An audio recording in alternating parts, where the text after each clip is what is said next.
ஆந்திராவின் திருப்பதியில் அமைந்துள்ள பிரசித்தி பெற்ற திருமலையில் உள்ள ஏழுமலையான் கோயிலில் வைகுண்ட ஏகாதசியை முன்னிட்டு வைகுண்ட துவார தரிசனத்துக்கான இலவச டோக்கன் விநியோகிக்கப்படும் என திருமலை திருப்பதி தேவஸ்தான நிர்வாகம் அறிவித்திருந்தது. இதற்காக பல்வேறு இடங்களில் 90 கவுண்டர்கள் அமைக்கப்பட்டிருந்தன. டோக்கன் வியாழக்கிழமை காலை 5 மணி முதல் விநியோகிக்கப்படும் என தெரிவிக்கப்பட்டது. இந்த சூழலில் புதன்கிழமை இரவு இலவச தரிசன டிக்கெட்டை பெற ஆயிரக்கணக்கான பக்தர்கள் கவுண்டர்களில் திரண்டிருந்தனர். அப்போது விஷ்ணு நிவாசம், பைக்ராபட்டோ, ராமச்சந்திர புஷ்கர்ணி உள்ளிட்ட கவுண்டர்களில் கூட்டம் அதிகமாக இருந்தது. அங்கு ஏற்பட்ட கூட்ட நெரிசலில் சிக்கி 6 பேர் உயிரிழந்தனர். 30க்கும் மேற்பட்டோருக்கு பலத்த காயம் ஏற்பட்டது. அவர்கள் திருப்பதியில் உள்ள அரசு மருத்துவமனையில் தீவிர சிகிச்சை பிரிவில் சிகிச்சைக்காக அனுமதிக்கப்பட்டனர்.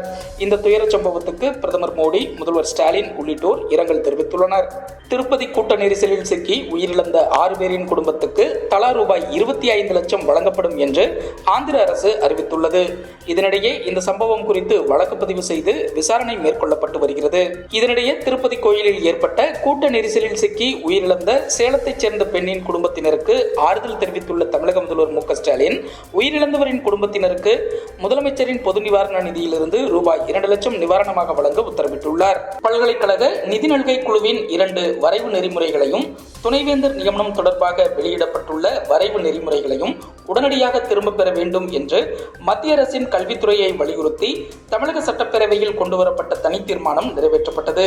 முதல்வர் ஸ்டாலின் முன்மொழிந்த அந்த தீர்மானத்தில் பல்கலைக்கழகங்களில் துணைவேந்தர்களை நியமிப்பது தொடர்பாக சமீபத்தில் பல்கலைக்கழக நிதி நல்கை குழு வெளியிட்ட வரைவு நெறிமுறைகளை திரும்பப் பெற வேண்டும் என இப்பேரவை கருதுகிறது.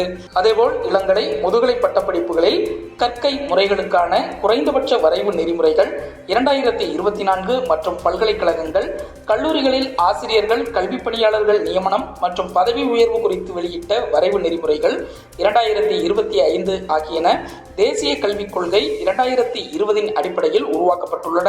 பல்கலைக்கழக நிதி நல்கை குழுவின் இத்தகைய நடவடிக்கைகள் இந்திய அரசமைப்பு சட்டத்தின் அடிப்படை கோட்பாடான கூட்டாட்சி தத்துவத்துக்கு எதிரானது மட்டுமல்ல, தமிழகத்தின் உயர்கல்வி முறைக்கு பாதிப்பை ஏற்படுத்தக்கூடியதாகவும் அமைந்துள்ளது.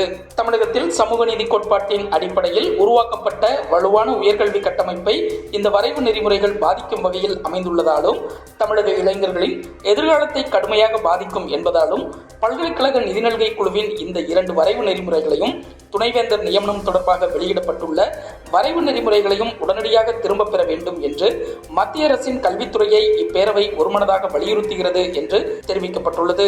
இந்த தீர்மானத்துக்கு காங்கிரஸ் உள்ளிட்ட திமுக கூட்டணி கட்சிகள் மற்றும் அதிமுக உறுப்பினர்கள் ஆதரவளிப்பதாக தெரிவித்தனர். தீர்மானத்தை எதிர்த்து பாஜக உறுப்பினர்கள் வெளிநடப்பு செய்தனர். இதைத் தொடர்ந்து குரல் வாக்கெடுப்பு மூலமாக தீர்மானம் நிறைவேற்றப்பட்டதாக பேரவைத் தலைவர் அப்பாவு அறிவித்தார். சட்டப்பேரவை பாஜக குழு தலைவர் நயினார் நாகேந்திரன் கூறும்போது, யுஜிசி வரைவு குறித்து கருத்து தெரிவிக்க மாநில அரசுக்கு பிப்ரவரி 5ஆம் தேதி வரை அவகாசம் வழங்கப்பட்டுள்ளது. அதற்குள்ளாக நீக்க வேண்டிய அம்சங்கள் தொடர்பாக கோரிக்கை வைக்கலாம். அதற்குள்ளாக தீர்மானம் கொண்டு வருவது சரியானதல்ல என்பதால் வெளிநடப்பு செய்தோம் என்று தெரிவித்தார். பொங்கல் திருநாளையொட்டி 1,14,61,000 மகளிருக்கும் மகளிர் உரிமை தொகையை வியாழக்கிழமையே வழங்கிட தமிழக முதல்வர் மு க ஸ்டாலின் உத்தரவிட்டுள்ளார். இதன் மூலம் பயன்பெறும் 1,14,61,000 பெண்களின் வங்கிக் கணக்குகளில் வரவு வைக்கும் பணிகள் உடனடியாக தொடங்கப்பட்டது.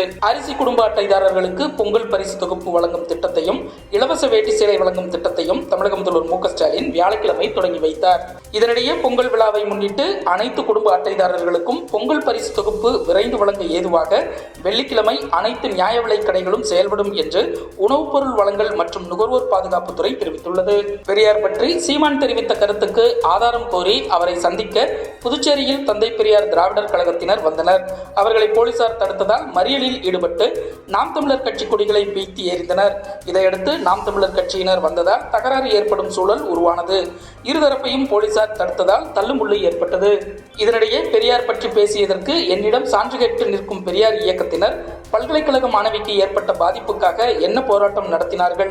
திராவிடத்தையும் பெரியாரையும் எதிர்ப்பதுதான் எனது கொள்கை என்று நாம் தமிழர் கட்சியின் தலைமை ஒருங்கிணைப்பாளர் சீமான் தெரிவித்துள்ளார். தமிழக மக்களுக்கு பகுத்தறிவு, சுயமரியாதை, சமூக நீதி பெற்றுத்தர தனது வாழ்நாள் முழுவதும் ஓய்வறியா உழைப்பை அளித்த தந்தை பெரியாரை தமிழக அரசியலின் தற்குறி சீமான் கொச்சைப்படுத்தி பேசியிருப்பதை வன்மையாக கண்டிக்கிறேன். பெரியார் பேசியதாக அவர் கூறுவதற்கு விடுதலை நாளேடு உள்ளிட்ட எதையாவது ஓர் ஆதாரத்தை அவர் காட்ட முடியுமா? இத்தகைய அவதூறு கருத்துக்களை பேசுகிற சீமானை தமிழக மக்கள் மன்னிக்கவே மாட்டார்கள் என்று தமிழ்நாடு காங்கிரஸ் கமிட்டியின் தலைவர் செல்வ பெருந்தகை கூறியுள்ளார். அதிமுக பொதுச் செயலாளராக எடப்பாடி பழனிசாமி தேர்வு செய்யப்பட்டது குறித்து தற்போது எந்த விசாரணையும் நடத்தக்கூடாது என்று தேர்தல் ஆணையத்துக்கு சென்னை உயர்நீதிமன்றம் இடைக்கால தடை விதித்துள்ளது. அமெரிக்காவின் லாஸ் ஏஞ்சல்ஸ் நகரில் காட்டுத்தீ வேகமாக பரவி வருகிறது. இதையடுத்து அங்கு வசித்த 1.30 லட்சம் பொதுமக்கள் பாதுகாப்பு கருதி வெளியேற்றப்பட்டனர். வியாழக்கிழமை வரை 5 பேர் உயிரிழந்ததாகவும் தகவல்கள் தெரிவிக்கின்றன. லாஸ் ஏஞ்சல்ஸ் நகரின் 5 முக்கிய பகுதிகளில் காட்டுத்தீ கட்டுக்கடங்காமல் பரவியுள்ளது. ஹாலிவுட் நட்சத்திரங்கள் பலர் இந்த பகுதிகளில் தான் வசித்து வருகின்றனர்.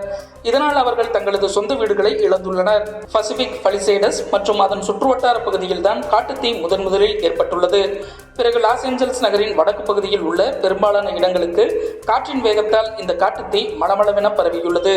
குறிப்பாக பலிசேடஸ், சைல்மர், ஹாலிவுட் ஹில்ஸ் உள்ளிட்ட பகுதிகளில் 27,000 ஏக்கர் பரப்பளவில் ஏற்பட்டுள்ள இந்த காட்டுத்தீயை அணைக்கும் பணி மும்முரமாக நடைபெற்று வருகிறது. சுமார் 1.30 லட்சம் பொதுமக்கள் பாதுகாப்பு கருதி வெளியேற்றப்பட்டுள்ளனர். 24 மணி நேர உதவி மையங்களும் இதற்காக செயல்பட்டு வருகிறது. பொதுமக்களுக்கு தேவையான அனைத்து உதவிகளும் வழங்கப்பட்டு வருகிறது என்று அதிகாரிகள் தெரிவித்தனர்.